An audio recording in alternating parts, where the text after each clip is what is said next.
The porcelain plate missed Evelyn Brooks' temple by less than an inch. It shattered against the marble column behind her, spraying veal, red sauce, and white fragments across the black dress stretched over her full figure. 300 mourners turned toward the sound.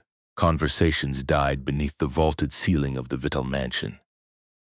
Teresa Vitale stood at the head table, one trembling hand still raised. "You dare correct my husband's final words?" Evelyn lowered the serving tray she had nearly dropped. Minutes earlier, she had quietly told another waitress that the new inscription beneath Salvatore Vitale's portrait was wrong. The polished brass read, "Loyalty is worth more than truth." Salvatore had never said that. But Evelyn could not explain how she knew without revealing what she had found inside the mansion's obsolete banquet recording system. "I meant no disrespect, Mrs. Vitale. You called his words a lie. I said the translation was inaccurate." A cruel ripple of laughter moved among the guests. Evelyn felt every stare settle on her body and sauce-stained sleeve. Teresa's voice sharpened. 4 years carrying plates in my home, and suddenly you believe you understand my husband better than his family. Roman Vitale rose beside his mother. At 36, Roman had inherited his father's height, dark eyes, and frightening stillness. He commanded rooms without raising his voice. "Enough," he said. For one hopeful second, Evelyn thought he was defending her. Then Roman held out his hand. "Give me your phone." Evelyn did not move.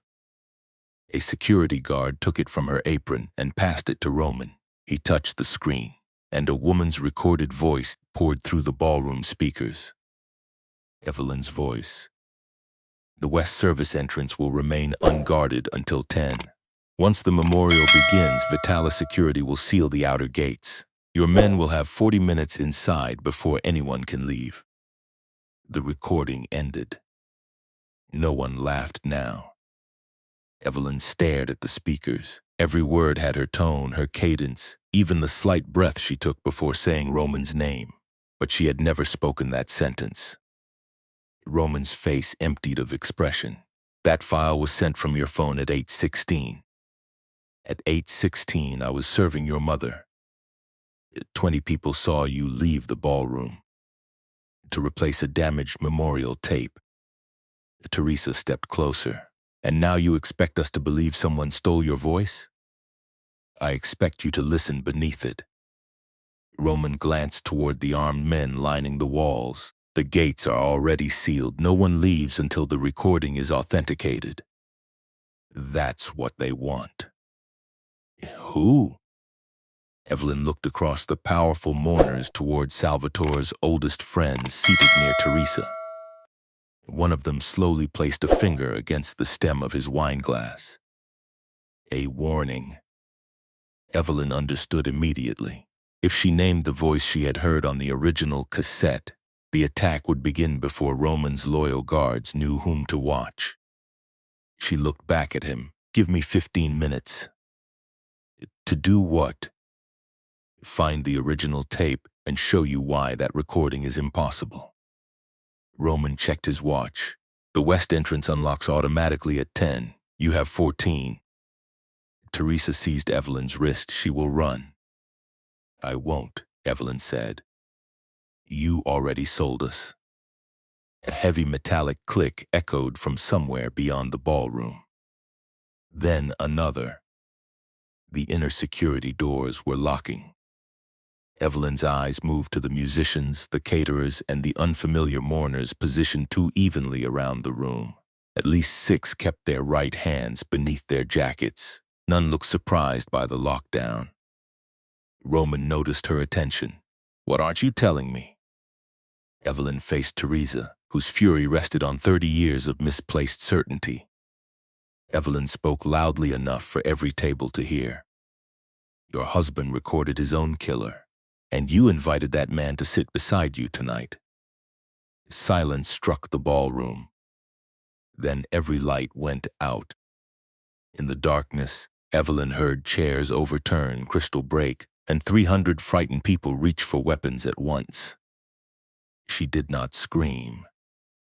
The banquet staff rehearsed emergencies twice yearly. Evelyn had redesigned the service map to remove two dangerous bottlenecks. She counted the seconds. 1. Someone brushed past her toward the audio-visual booth. And 2. A hand closed around her throat from behind. 3. Evelyn dropped her weight, drove the heel of her shoe backward into a shin, then slammed her metal tray against the attacker's wrist. The grip broke. Something small struck the floor and rolled beneath a table. A man whispered beside her ear, "You should have kept serving." Evelyn swung again, but he had already vanished into the panic. She reached for Teresa instead. "Get down." Teresa resisted until a sharp crack came from above them. The great portrait of Salvatore Vitale tore loose from one hook and tilted forward. Evelyn pulled the older woman beneath the head table as the frame crashed onto the spot where they had been standing. Emergency lights flooded the ballroom in dim red. Roman was already moving. He crossed the distance between them with a pistol in his hand, followed by his security chief, Victor Hale. "Mother, I'm unharmed." Teresa pushed Evelyn's arm away, although her breathing had turned ragged. Roman looked at the fallen portrait, then at Evelyn with recognition. For 4 years, she had quietly corrected dangerous seating plans, dietary mistakes, drunken guards, and blocked security exits. He never asked who prevented those disasters. He simply expected perfection. "The main generators are still active," Victor reported. "Someone killed only the ballroom circuit." "The audiovisual booth," Evelyn said. Roman turned toward the balcony above the dance floor. "That's where they went during the blackout," she continued. "The original memorial cassette is inside." Angelo Marchetti rose beside Teresa. The silver-haired consigliere and Roman's godfather drew the frightened room toward his calm authority. "Victor, secure the exits," Angelo ordered. "Roman, we need to remove your mother." "No," Evelyn said. Every armed man near the head table looked at her. Angelo's expression remained courteous. "The waitress has offered enough strategic advice for one evening. If Mrs. Vitale leaves through the family corridor, she'll pass the West Service stairwell." The recording specifically directed attackers toward that side of the house. "And you know every route because you gave it to them," Teresa snapped. Evelyn swallowed the answer that wanted to escape. Defending herself would waste the few minutes they had left. She pointed toward the service staff gathered against the eastern wall. "There should be 32 employees in this room. There are 35. Victor began counting. 3 men dressed as catering assistants moved at once. One ran, another reached beneath his jacket, and the third shoved a waiter into the guards. Roman fired once into the ceiling. "Hands where I can see them." Vitale guards surrounded them. Victor found an empty shoulder holster, no identification and no catering badge. Roman looked at Evelyn. "How did you know?" "I assigned every server's station and uniform myself. Those jackets have silver buttons, my staff wears black." Teresa stared at the imposters, her anger cracking around the edges. Angelo recovered first. Then her accomplices arrived precisely where she expected them. The implication landed cleanly. Roman's gaze hardened again. "Evelyn comes with me. Victor, hold these men separately. No one questions them until I return." He led Evelyn up the narrow staircase toward the audiovisual booth. Angelo followed with Teresa, despite Roman's order that she remain below. The booth door was locked.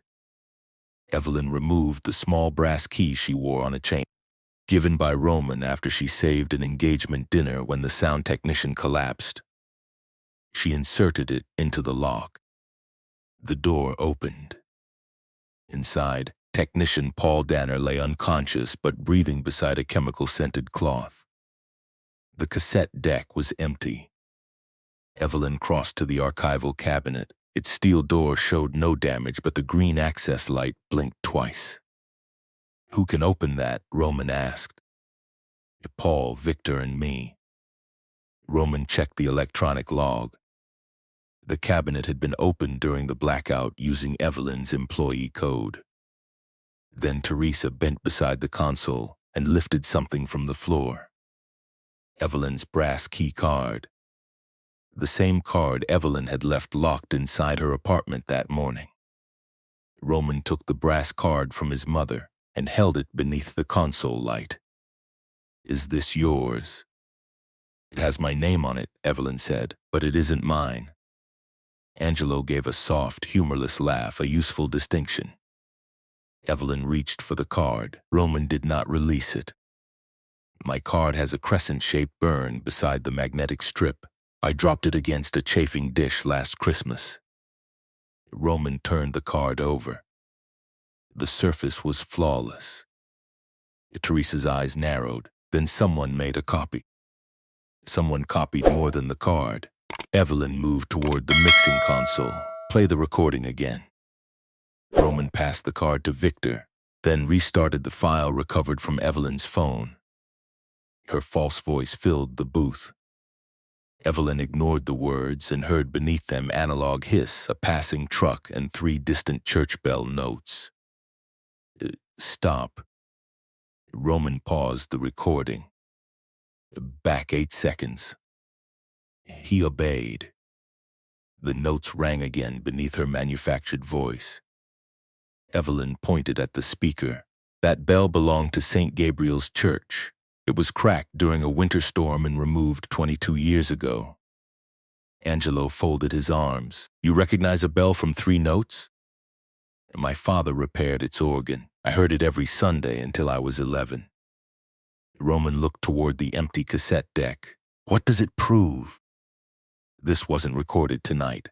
Someone built it from older audio. During 6 weeks of digitizing Salvatore's recordings for the memorial, Evelyn had found only one cassette containing St. Gabriel's bell. It had not been a speech. 3 nights ago, I found an unlabeled tape inside the false bottom of Salvatore's memorial case, Evelyn said. It began with church bells. Then your father spoke to someone. Teresa gripped the back of a chair. What did he say? If I die, it won't be from my heart. Salvatore's official cause of death had been cardiac arrest. Roman stepped closer. Who was with him? I never heard the name. The cassette jammed before the second man answered. And you told no one? I asked Paul to recover the damaged tape without copying it. Angelo glanced at the unconscious technician, and now Paul is conveniently unable to confirm that. Evelyn opened the deck and found a strip of magnetic tape caught behind the capstan. The original didn't jam by accident. She drew it out with tweezers. Its angled edge had been cut. Someone left the fragment and stole the rest during the blackout.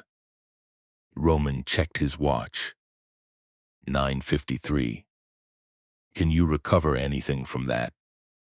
Maybe a few seconds. Evelyn connected the deck to the console. The scan reached 12%, then stopped. Every file in the memorial archive vanished from the screen. Someone is deleting the server remotely, Evelyn said. Victor reached for the network cable. Not that one. She caught his wrist. Pull the blue cable. The red line controls the ballroom emergency system. He disconnected the correct line. The deletion stopped, leaving 11 seconds. Roman watched her identify machinery he had used for years without understanding. Evelyn played the surviving fragment. Static crackled, St. Gabriel's bell rang, and Salvatore's strained voice followed. You changed the West Door schedule. Another man's answer twisted into distortion. Salvatore spoke again. Roman trusts you. The fragment ended. At that instant, every radio on Victor's security belt emitted the same burst of static. A computerized voice announced containment in 4 minutes. Victor swore. That command should require my authorization. It's using the banquet safety network. The fire doors will divide the mansion into 6 zones. Separating my guards, Roman said. and trapping your mother in the ballroom with the imposters. Angelo moved toward Teresa. Then we evacuate her now. No. Evelyn pictured the building's service routes. The family corridor passes the west entrance. That is where they want her. Roman's expression tightened. Can you stop containment? Not from here. The mechanical override is inside the old wine delivery passage. Victor drew his weapon. I'll take her. They descended to a ballroom where guards restrained the imposters, and several tables had emptied during the blackout. The computerized warning sounded again. Containment in 3 minutes. Victor guided Evelyn through the kitchen into a narrow stone corridor. Halfway to the panel, his radio spoke in Roman's voice. Victor, bring Evelyn to the west gate. Victor stopped. Evelyn did not. That isn't Roman. The order repeated with precisely the same cadence as the recording from her phone. A service door opened behind them.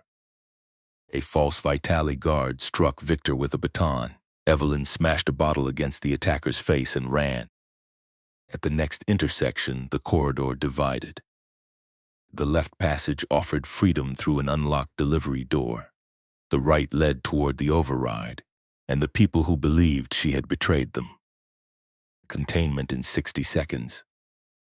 Evelyn turned right. She reached the control panel with 23 seconds remaining, tore open its metal cover, and found a black wire wrapped around the manual release. The wire ran into a block of military explosive fixed behind the wall. A phone taped beside it lit up with a message. Touch the override and Teresa dies. Walk away and Roman does. The containment countdown reached 15 seconds. Evelyn did not touch the wired override. Instead, she ran back toward the kitchen. 10 seconds. She crashed through the swinging doors, crossed the empty preparation area, and reached the red handle beneath the commercial ventilation hood. The mansion's safety system followed one rule no security code could override. When the kitchen fire suppression activated, every magnetic interior door released to create evacuation routes. So did the west service entrance. Evelyn pulled the handle. White chemicals exploded across the stoves. Alarms screamed as the descending doors stopped and rose. Somewhere beyond the kitchen, the west entrance unlocked. Gunfire followed. Evelyn returned with a carving knife. 2 gunmen had entered. One fell to Victor's fire while the other fled. Vitale guard bled beside the wall. Evelyn reached the wounded guard and pressed her apron against the hole beneath his ribs. Victor stared at the open entrance, then at her. What did you do? I released the fire doors before containment could separate everyone. You also opened the west entrance. The override panel was wired with explosives. Roman arrived with 4 guards and saw the wounded man, open door, and Evelyn's bloody apron. His tablet showed Evelyn pulling the fire release and opening the path described in the recording. Angelo and Teresa arrived behind him. You heard her message, Angelo said. She promised them an unguarded entrance before 10. She has just delivered it. There was a bomb, Evelyn insisted. A phone was taped beside it. They returned to the mechanical panel. The wire remained, but Victor's attacker had removed the explosive and phone. Roman touched the cut end of the wire. There's nothing here. There was. Teresa's expression became colder than anger. Another invisible enemy, another missing object, another story only you can confirm. Victor's radio crackled. A guard reported that one of the false caterers had agreed to talk. They brought in Curtis Shaw, a captured former military contractor. Roman held up Evelyn's photograph on the tablet. Who hired you? Curtis looked at her. She did. Evelyn stared at him. I have never seen you. Curtis recited her address, employee number, and bank details. Victor displayed $40,000 deposited 6 days earlier into an account bearing her name. Someone had built the lie around true pieces of Evelyn's life and her decision to release the doors. Roman dismissed everyone else as the fire alarm pulsed red across his face. "You found my father's recording 3 days ago," he said. "You concealed it." "I was trying to authenticate it." "You believed it named his killer." "I believed it might." "And instead of coming to me, you trusted Paul." "I trusted a technician with a damaged tape. I didn't know who else had access." "Who else?" Evelyn looked at Angelo, then Victor, then Teresa. Salvatore's surviving inner circle. With only a distorted voice, naming someone could provoke an execution without proof. "I won't accuse anyone until I can prove it." Roman's jaw tightened. "You accuse this entire family by refusing to speak." "I am trying to keep you alive. One of my men is bleeding because you opened that door. If I hadn't, your guards would be sealed into separate rooms, while Teresa remained trapped with armed imposters. Or that was your excuse after the attack failed." The word struck harder than the plate Teresa had thrown. For 4 years, Evelyn had protected his household unseen. Now he saw only a traitor. She removed the ruined apron from around her waist and laid it on the steel counter. "I could have left through the delivery exit," she said quietly. "I came back." Roman's eyes flickered, but the evidence in front of him was stronger than the loyalty he had never bothered to understand. "Victor, place her in the lower guest suite. 2 guards outside the door. No phone, no visitors." Teresa looked at her son. "She should be taken to the council chamber." "No, not until I know who else is involved." Evelyn met Roman's gaze. "If you lock me away, the person doing this will erase whatever remains of your father's tape. If I let you walk free, more of my people may die." He stepped aside. The absence of doubt in his face destroyed something inside her. Because Victor remained unsteady, 2 authorized Vitale guards took Evelyn at the lower staircase. Halfway down, the taller guard said, "Change of destination." Evelyn stopped. "The guest suite is downstairs." "You're going to the river warehouse." Roman had not mentioned a warehouse. The second drew a plastic restraint. Black residue on his cuff matched the explosive wire. She drove into the first man and kicked the second behind the knee, using the narrow staircase and handrail to knock them back. A gun fired. Pain tore across her upper arm. Evelyn bolted a laundry door and dropped through the linen chute into a basement cart. Blood soaked her sleeve, but the bullet had missed bone. Above her, the guards shouted that the prisoner had escaped. Evelyn entered a Prohibition-era storm drain she knew from arranging wine cellar repairs. Behind her, Roman's amplified voice filled the basement speakers. "Evelyn Brooks, stop running." She pressed her wounded arm against her body and continued into the darkness. By the time Roman's men reached the river outlet, they found only blood on the stones and Evelyn's broken shoe beside the black water. Roman's men returned from the river with Evelyn's broken shoe and no body. He stared at the blood darkening its heel. "How much?" he asked. "Not enough to prove she entered the water," said the bandaged Victor. "The trail ends at the outlet." "Then she wanted us to think she drowned." Angelo stood near the basement entrance, or her partners collected her by boat. Roman looked toward the 2 empty spaces where Evelyn's escort guards should have been. "Find the men who took her downstairs." "They are gone," Victor said. Roman's voice dropped. "I ordered the lower guest suite. Who changed the destination to the river warehouse?" "No one through my command." That was the first crack. Roman returned to the secured ballroom, where confusion spread through his organization.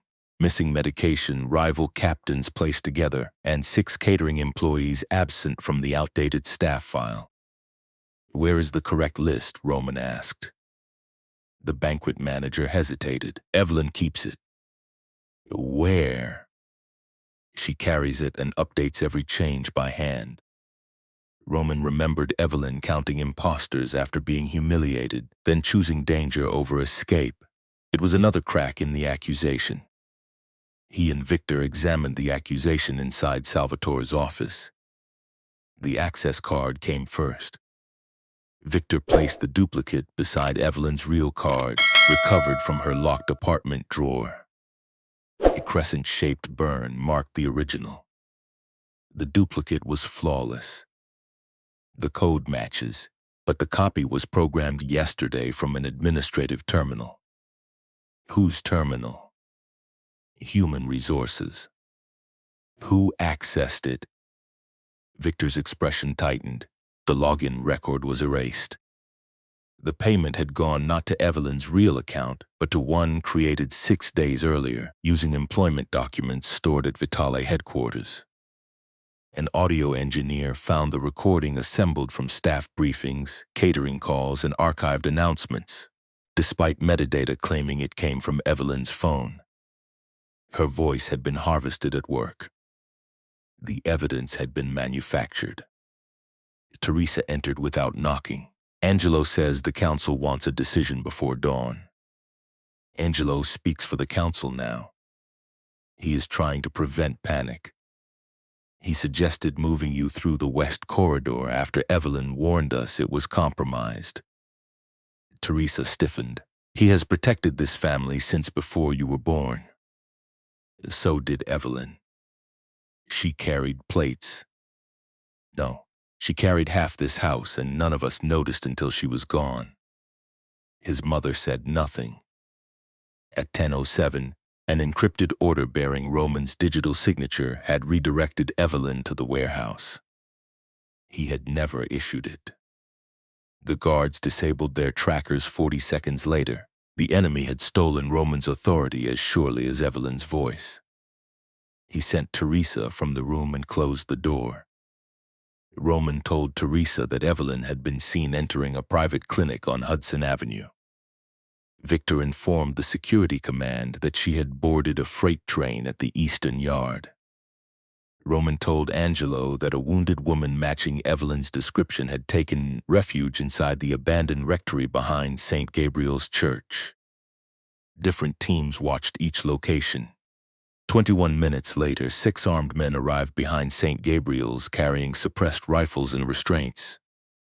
None belonged to Roman. Victor watched the surveillance feed in silence. That information went only to Angelo, he said. It passed through Angelo. That tells us where to investigate, not where the leak ends. Roman would not make another judgment without proof. One man wore the same black residue Evelyn had described on her attacker. Roman stood. There is something else, Victor said. The prisoner who identified Evelyn is dead. How? A false guard reached his holding room using your authorization. His phone rang before he could answer. The call came from a public telephone beside St. Gabriel's old parish hall. Roman accepted it. Then Evelyn whispered, "The men you sent found me." "I didn't send them." "I know that now." A crash sounded through the receiver, followed by her suppressed cry. "Evelyn, where are you?" "Beneath the church, in my father's repair passage. They'll find the lower door." "Stay where you are, I'm coming." "No, find the original baptismal archive. Your father hid the other half of the recording there." A man shouted in the background. The line went dead. Roman checked his weapon and moved toward the door. Victor followed, but Roman stopped him. "No radios, no convoy. Until we know who controls my orders, we trust nothing connected to this house." Roman left his empire in silence, carrying Evelyn's blood-stained shoe and following the woman he had condemned. Roman reached St. Gabriel's in 12 minutes. He abandoned his car nearby and approached the shuttered church through the cemetery. Angelo's men were already inside. Roman entered through the basement window Evelyn had described. In the damp organ passage, he followed blood and a strip torn from Evelyn's dress. 3 turns later, something hard pressed against his throat. "Put the gun down," Evelyn whispered. Roman recognized her voice before he saw her face. She held a brass organ lever like a blade, her right sleeve bloody and face gray. "It's me." That stopped meaning safe an hour ago. Roman placed his pistol on the floor.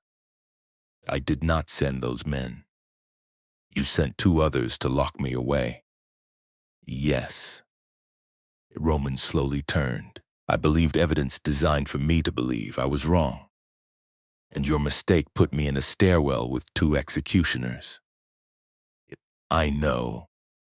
"No, you found a shoe. That isn't the same as knowing."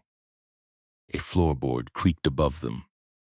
Roman picked up his weapon. Evelyn tightened her grip on the brass lever. "You can barely stand," he said. "And you don't know this church." A flashlight swept the passage. Evelyn pulled Roman into a recess before 2 gunmen descended, then covered his pistol. "Shoot here, and the others will surround us." "What do you suggest?" "Trust the waitress." When both crossed a chalk mark, she pulled the lever. A maintenance platform crashed across the passage, trapping them. "My father installed that lift when he repaired the organ." Roman looked at the barrier, then at her. "Lead." They entered the church's lower archive. Water-stained shelves held baptismal records dating back a century. Evelyn moved directly to a cabinet marked 1998. "How did you know where to look?" Roman asked. "The bell in the recording cracked that year. Your father told mine to preserve anything recorded during its final week." Roman helped her remove a heavy ledger. Behind it lay a metal case. Inside were half a cassette, 3 shipping manifests, and a sealed envelope addressed to Thomas Brooks, Evelyn's father. She opened the envelope. "Thomas, if anything happens to me, keep this outside the family. The man changing my security also controls the people who would investigate him. When Roman is ready to question those closest to him, give him the recording and the manifest together. SV." "My father died 6 months after Salvatore," she said. "He never told me."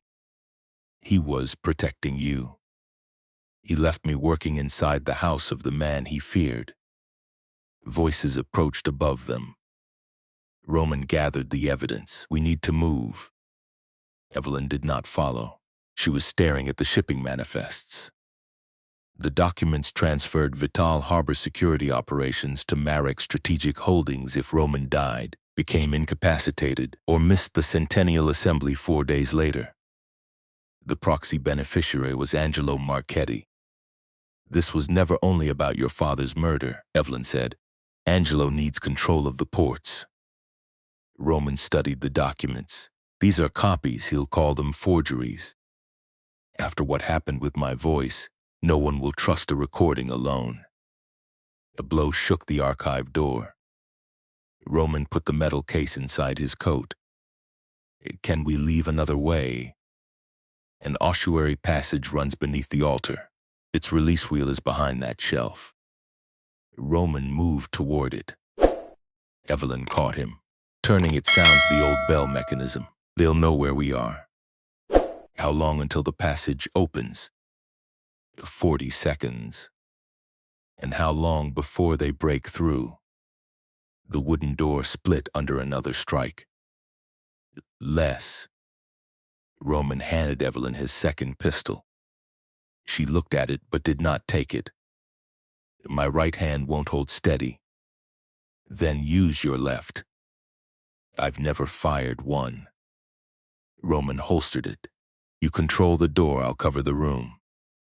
He turned the release wheel.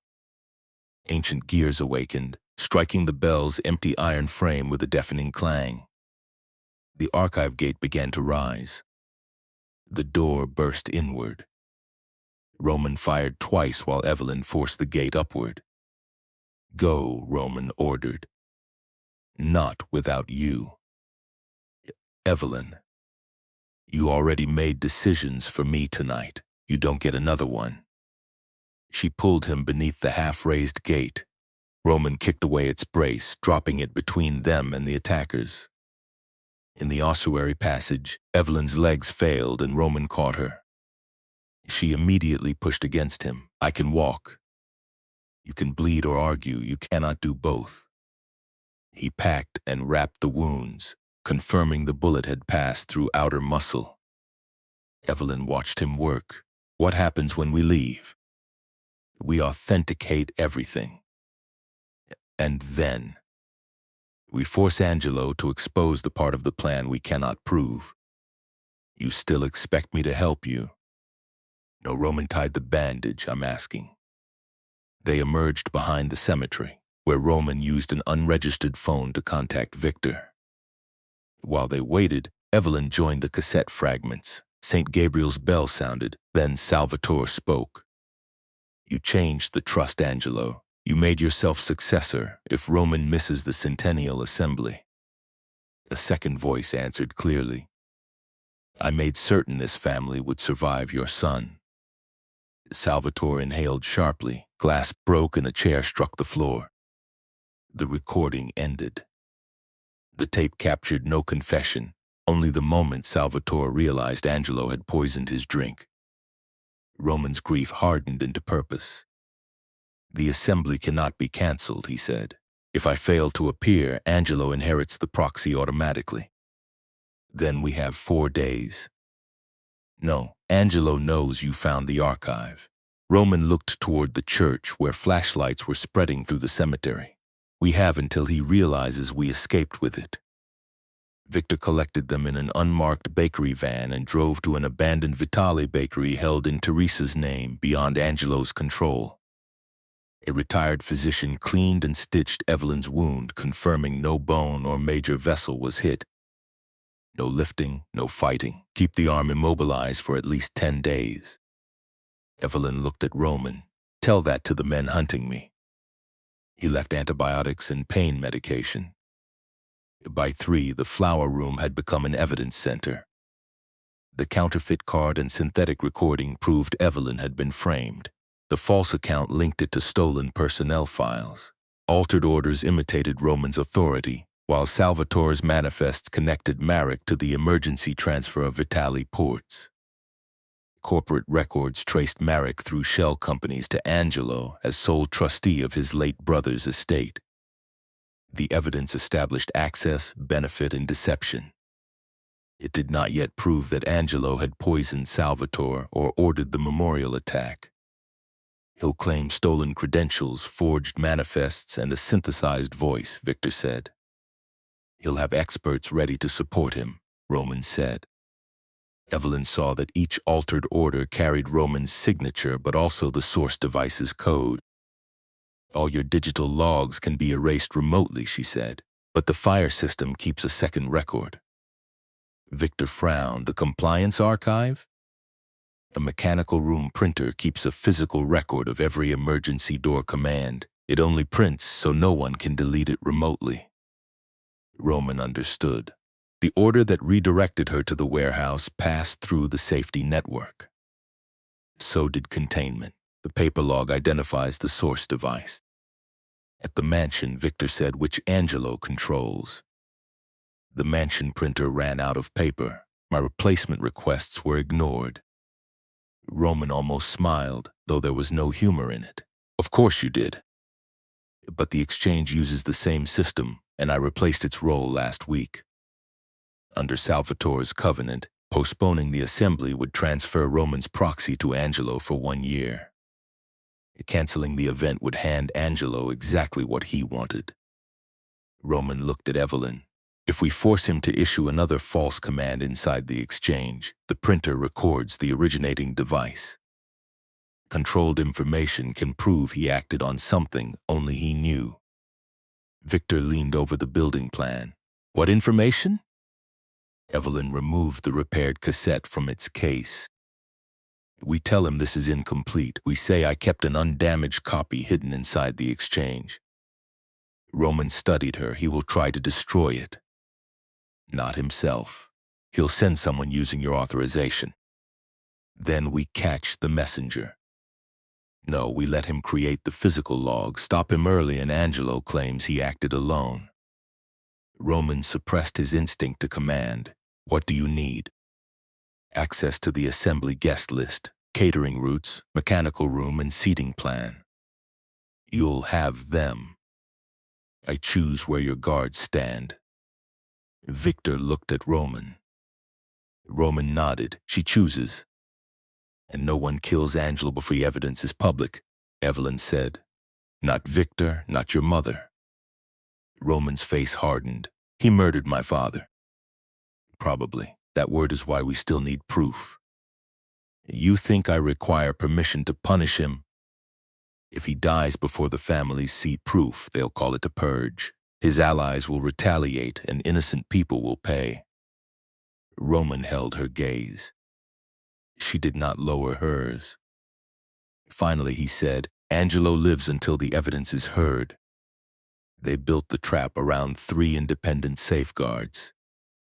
Victor would monitor the exchange's internal security network from an isolated terminal. Evelyn would retrieve the thermal paper record from the mechanical room.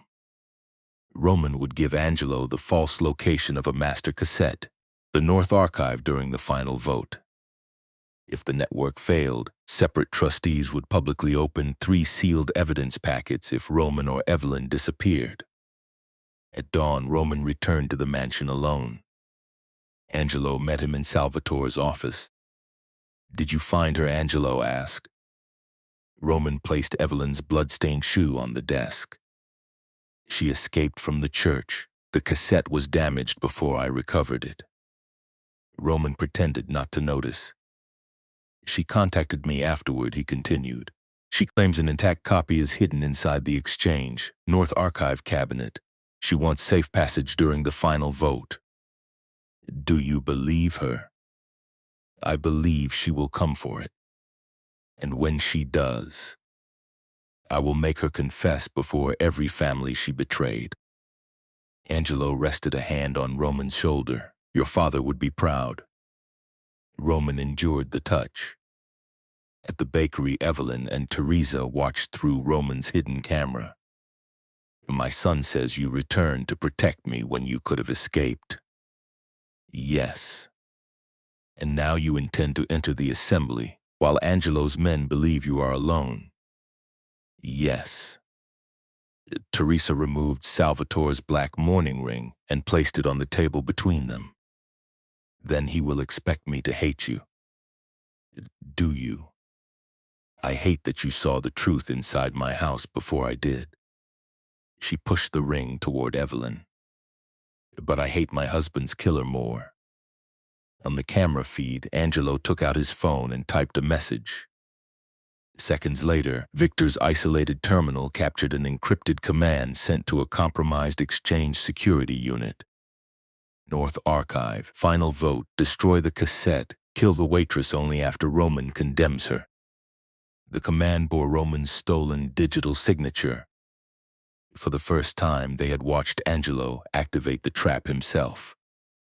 4 days later, the Vitale Maritime Exchange glittered above the harbor like a palace made of glass.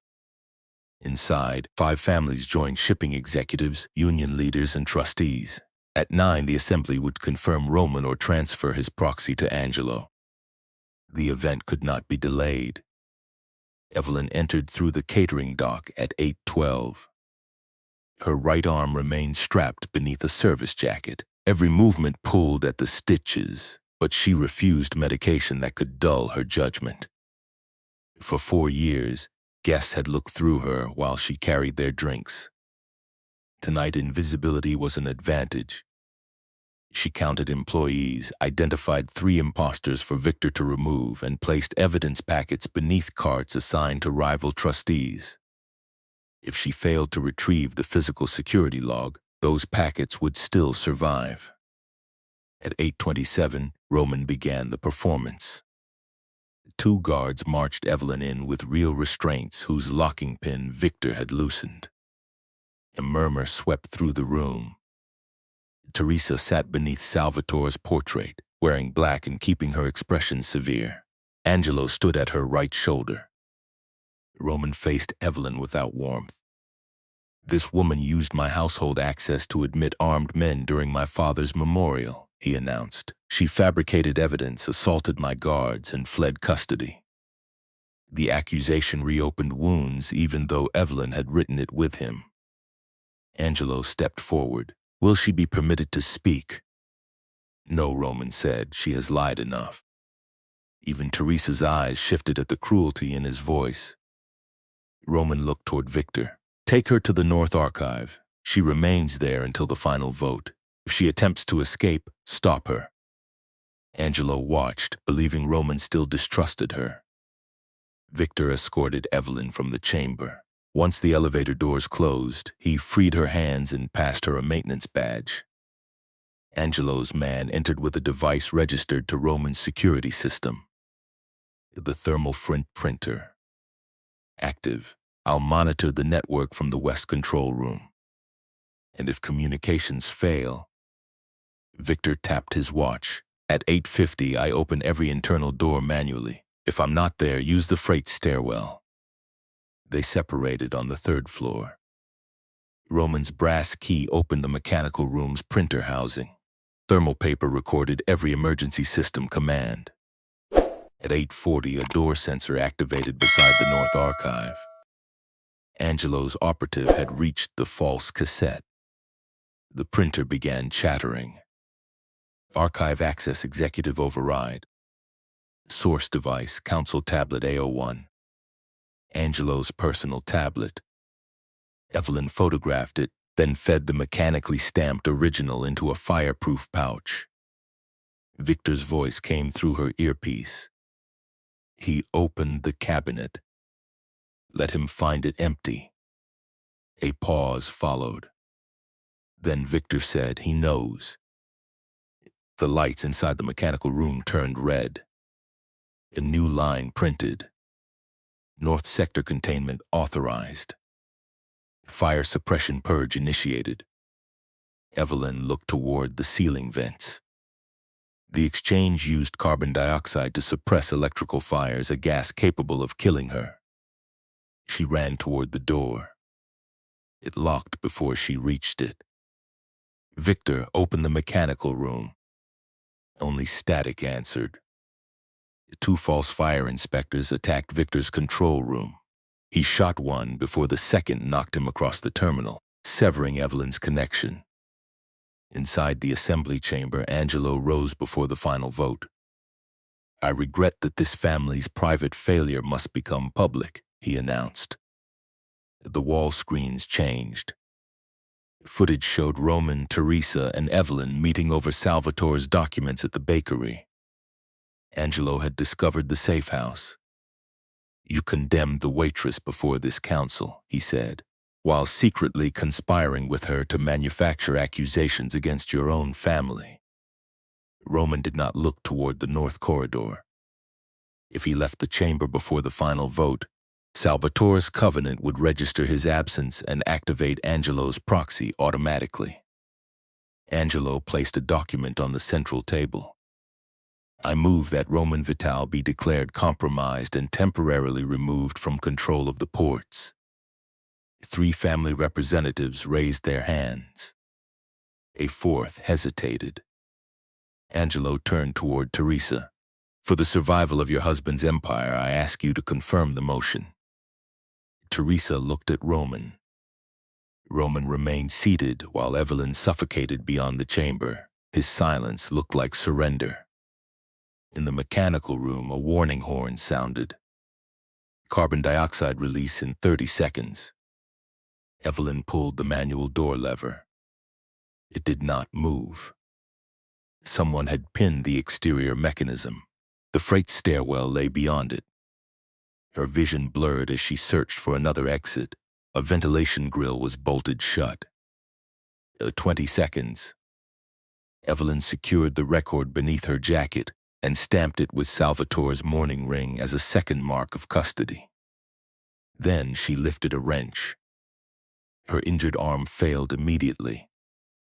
She switched hands and struck the grill again. In the assembly chamber, the fourth representative slowly raised his hand. 4 votes against Roman. Angelo now needed only Teresa's confirmation. The older woman stood. "I confirm," she said. Angelo smiled. At that exact moment, the final security door slammed shut behind Roman. Armed delegates surrounded his chair, and white gas poured into the mechanical room around Evelyn's feet. The trap had reversed. Angelo was no longer walking into it. He controlled it. The carbon dioxide reached Evelyn's knees. She found the mandatory physical abort valve beside the printer housing.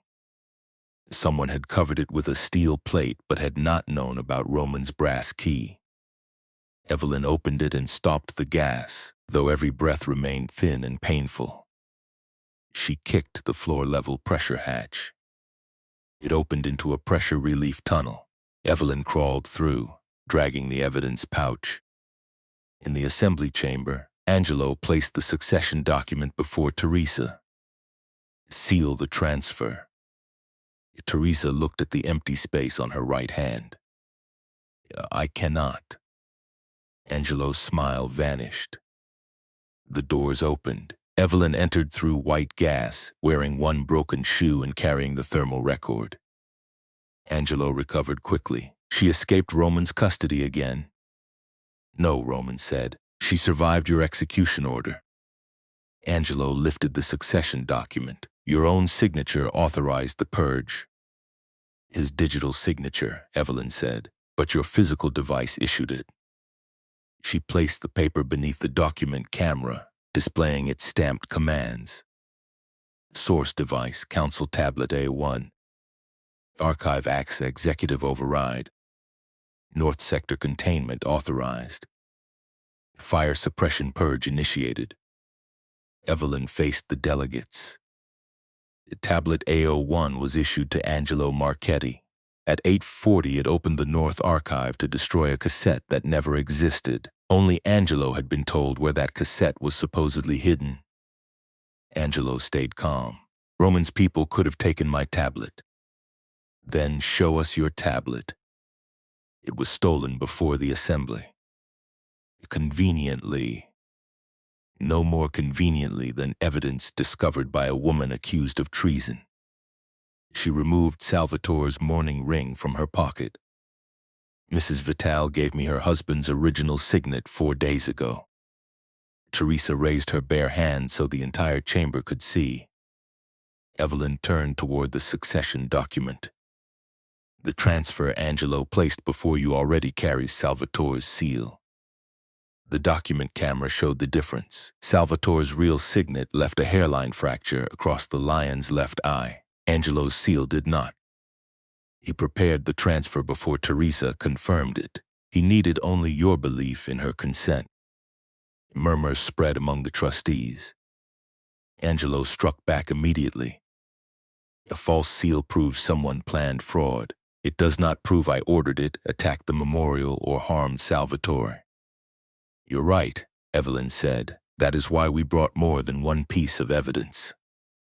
3 trustees retrieved sealed packets from banquet carts, Marek's ownership records, Salvatore's manifests and letter, and verified church audio. The records showed Marek bought the chemical that killed Salvatore and named Angelo its controlling trustee. Then Evelyn played Salvatore's cassette. Angelo's younger voice filled the chamber. "I made certain this family would survive your son." A specialist had recovered 6 more seconds from the second fragment. Salvatore coughed. Angelo said, "By the time they test the glass, Marek's shipment will be gone." The room erupted. Angelo did not confess or plead. He reached beneath his jacket and pressed a button on his council tablet. Eastern delegates drew weapons, the doors locked, and a targeting light touched Roman's chest. Angelo had prepared for exposure. "Transfer the proxy," he ordered Teresa, "or your son dies before the next vote." Roman moved away from his chair. Though leaving his voting position forfeited authority, he stepped between Evelyn and the gunman. Angelo smiled. "Thank you, the proxy is mine." "No," Evelyn said. She lifted Roman's brass maintenance key and inserted it into the emergency banquet console beside the document camera.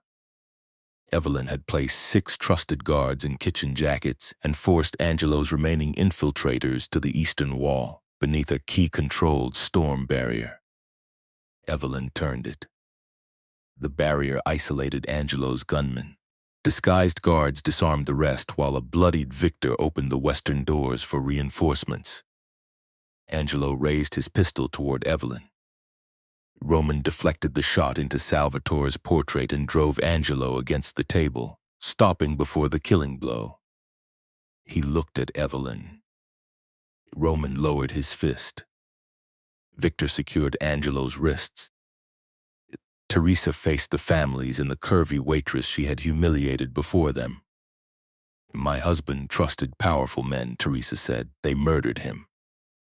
She took Evelyn's uninjured hand. "The woman carrying our plates found the truth, protected my son, and saved my life while I treated her as beneath me." No one in the room moved. Teresa turned toward Angelo. "You tried to make her invisible." Her fingers tightened around Evelyn's. "Now she is the only reason any of us can see you." Roman did not resume the assembly until Angelo and his armed men had been removed from the chamber. Then he returned to the voting floor and stood where he had publicly condemned Evelyn. "The accusations against Evelyn Brooks were false," he said. "The evidence was manufactured inside my organization, but the decision to believe it was mine." He looked directly at her. "She saved my mother, exposed the men inside our security, recovered the truth about my father, and returned here knowing Angelo intended to kill her." No excuse followed. "I humiliated an innocent woman and placed her in the custody of men who tried to execute her. I was wrong. She owes this family nothing. This family owes her a debt it cannot command her to accept." Before every delegate, Roman ordered Evelyn's name cleared from the Vitale records. The false financial account was frozen, the accusation was formally withdrawn, and each trustee received authenticated evidence proving her innocence. The assembly rejected Angelo's proxy claim unanimously. Over the following weeks, Marek Strategic Holdings was dismantled. Its port contracts were frozen, its accounts seized, and its board removed. Roman authorized an independent forensic audit of Vitale Maritime and surrendered the relevant records to prosecutors, knowing the investigation could expose his own organization to financial and political damage. Angelo lost the protection of every allied family. The physical security logs, counterfeit succession document, shell company records attempted purge, and Salvatore's cassette gave authorities a case that did not depend on a confession. The wounded Vitale guard survived after 2 surgeries. Victor recovered from his concussion, then rebuilt the security command so that no single executive could imitate Roman's authority again. Evelyn spent 10 days with her arm immobilized and several more weeks in physical therapy. Roman visited once. He did not bring flowers, jewelry, or promises. "I am sorry," he said. "I saw evidence that confirmed what power had taught me. That quiet people were dangerous only when they stopped obeying. I never asked what your silence had been protecting." Evelyn remained seated beside the clinic window. "An apology does not restore trust." "I know. And saving me at the assembly does not erase sending me downstairs." "I know that too." She studied him for a long moment. "Then what do you want?" "Prepare what I can and accept what I cannot." "If I leave, you will not interfere." "No. If I stay near your world, I will never work under your command again." Agreed. Evelyn did leave. Using restitution paid from Angelo's seized corporate assets, she founded an independent security and hospitality risk firm specializing in the overlooked systems powerful organizations assumed would manage themselves. Vitale Maritime became her first client, but only after Roman signed a contract giving her complete authority over event safety and the right to terminate the relationship without penalty. 6 months later, Salvatore's memorial was held again. The same families returned to the Vitale mansion. The damaged portrait had been restored, the compromised recording system replaced, and a new brass inscription mounted beneath Salvatore's image. Teresa asked Evelyn to unveil it. The words read, "Truth gives loyalty its value." After the ceremony, Roman found Evelyn standing alone beside the head table. She wore a deep green dress, her heeled arm bare, and no serving apron. "The kitchen says dinner is ready," he said. "Then you should sit down. I was hoping you might join me. As your employee, you are not my employee. As a debt, you are not my debt." Evelyn let him wait. Roman did not reach for her or turn the invitation into an order. Finally, she took the empty chair beside his, not behind him, not at the edge of the room, and not where the staff waited to be summoned. "One dinner," she said. Roman smiled. "Your choice." Teresa lifted a champagne glass from across the table. This time, when the room fell silent for Evelyn Brooks, no one had humiliated her. They were waiting to hear what she would say.